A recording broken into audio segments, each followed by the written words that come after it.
बच्चों ABCD एक चतुर्भुज है जिसमें AD इक्वल है BC के। यहाँ पर बच्चों AD इक्वल है BC के। इसके लिए हमने यहाँ पर एक कट तो यहाँ पर भी एक कट लगा दिया और कोण DAB ये कोण है जो किसके इक्वल है CBA के। इस कोण के इक्वल है यानी कि ये पूरा कोण इस कोण के इक्वल है बच्चों। सिद्ध कीजिए कि त्रिभुज ABD सर्वांगसम है त्रिभुज BAC के। अब यहां पर ये बच्चों हमें थोड़ा सा कॉम्प्लिकेटेड लग रहा है और फिर उसके बाद BD इक्वल टू AC और फिर कोण ABD ये कोण यानी कि ये कोण हमें BAC इस कोण के इक्वल शो करना है। मगर बच्चों यहां पर चाहे ये कितना भी पजल करने वाला क्वेश्चन क्यों नहीं लग रहा हो, हमें इसमें इनके ऊपर ध्यान देना है कि आखिरकार पूछा क्या है और दिया क्या है। सबसे पहले मैं यहां पर लिख लेता हूं कि जो दिया है और उसको ध्यान रखना है बच्चों। दिया है कि AD इक्वल दिया है BC की। जब AD इक्वल टू BC तो आप इसको ऐसे थोड़ा डार्क कर लो ताकि आपको ध्यान रहे।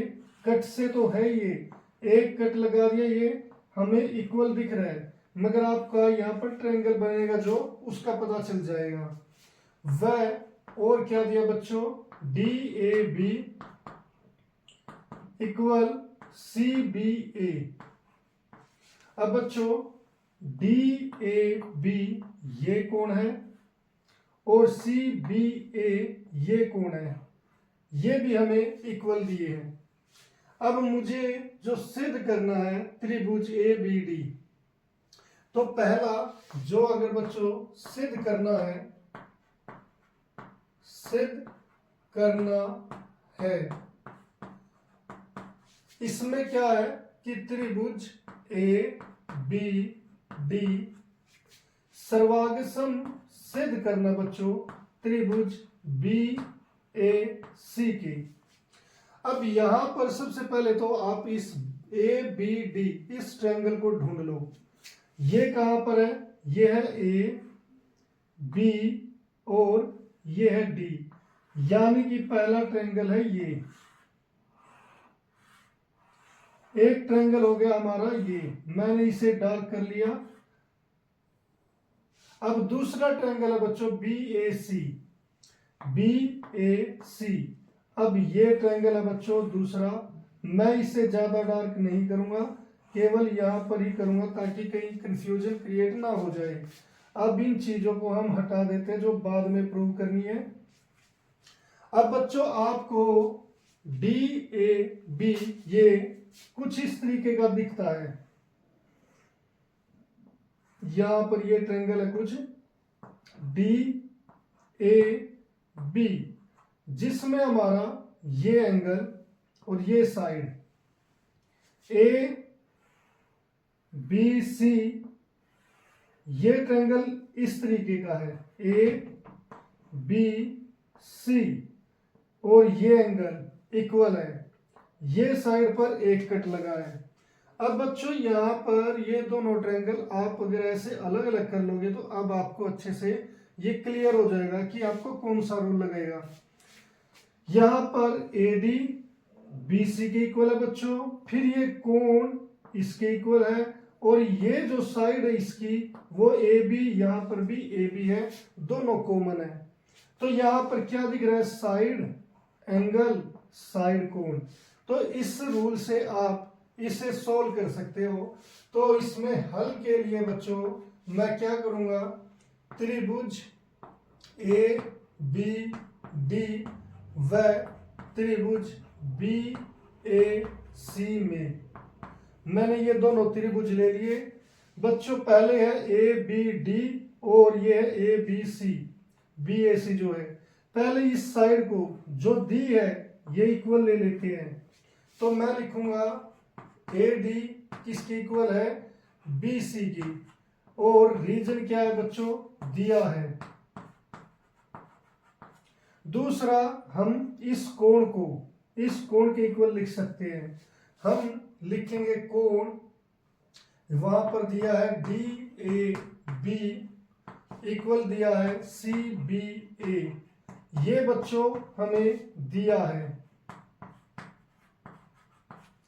अब तीसरी बात है बच्चों, ये जो ए बी है ये यहां पर भी, इसमें भी है, इस ट्रायंगल में भी, तो ए बी इक्वल है ए बी की, और वो क्यों है, क्योंकि दोनों में कॉमन है, तो हिंदी में इसे कहते हैं उभयनिष्ठ,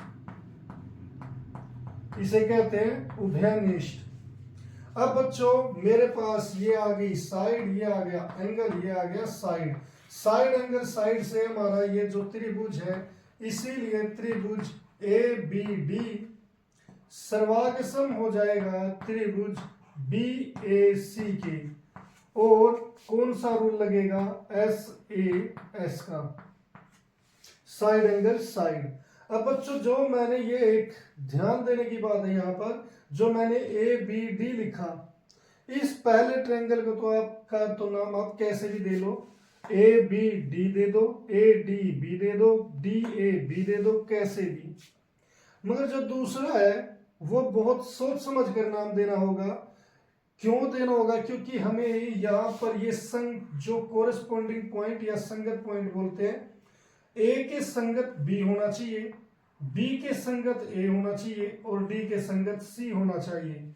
और ये कैसे पता चलेगा बच्चों, जो यहाँ पर ए और यहाँ पर बी, ये दोनों हमारे इक्वल थी।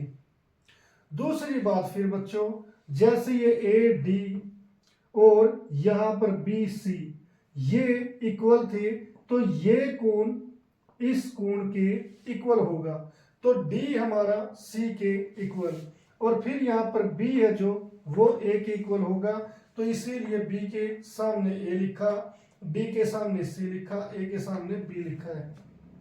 इस चीज को आप ध्यान देना थोड़ा। अब बच्चों दूसरा पॉइंट, बी डी इक्वल है ए सी की। अब मुझे ये बी डी इक्वल दिखाना है ए सी की। सीधी सी बात है बच्चों, जो सर्वांगसम त्रिभुज हो गए उनके कोरेस्पोंडिंग पार्ट्स क्या होते हैं, इक्वल होते हैं। मैं इसलिए लिखूंगा बी डी इक्वल है ए सी की, और इसे क्यू सी पी सी टी, इसका मतलब है corresponding parts of congruent triangle, यानी कि सर्वांगसम त्रिभुजों के संगत भाग, सर्वांगसम त्रिभुजों के संगत भाग बराबर होते हैं। बच्चों ये पहला त्रिभुज और ये दूसरा त्रिभुज, हमने ये दोनों सर्वांगसम दिखा दिए। अब इनके संगत भाग कौन से हैं, इसके संगत ये भुजा जो इसके इक्वल है, इसके संगत ये भुजा जो इसके इक्वल है। अब तीसरी भुजा क्योंकि सर्वांगसम है तो ये भी हमारी इक्वल ही होनी चाहिए। जब हमने ये सर्वांगसम दिखा दिए तो तीसरी भुजा भी इक्वल होनी चाहिए, इसलिए डी बी किसके इक्वल है, ए सी की। अब बच्चों में एंगल ए बी डी और एंगल बी ए सी ये इक्वल दिखाना है।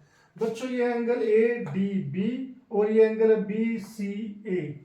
अब मैंने पहले भी कहा था कि जैसे संगत भाग दिखाते हुए ये जो है एंगल है वो एंगल है ये इसके इक्वल है, क्योंकि ये डी पॉइंट किसके संगत है, सी पॉइंट के, तो इसीलिए ये भी एंगल ए बी डी किसके इक्वल हो जाएगा बच्चों, एंगल बी ए सी की, और वो भी क्यों, सी पी सी टी। तो बच्चों इस कंफ्यूजिंग फिगर में हमने दो सेपरेट ट्रायंगल निकाल दिए, जिससे हमने इन्हें सेपरेट करने के बाद इतना आसान हो गया, और इसी के पार्ट पूछे थे हमसे और हमने ये निकाल दिए।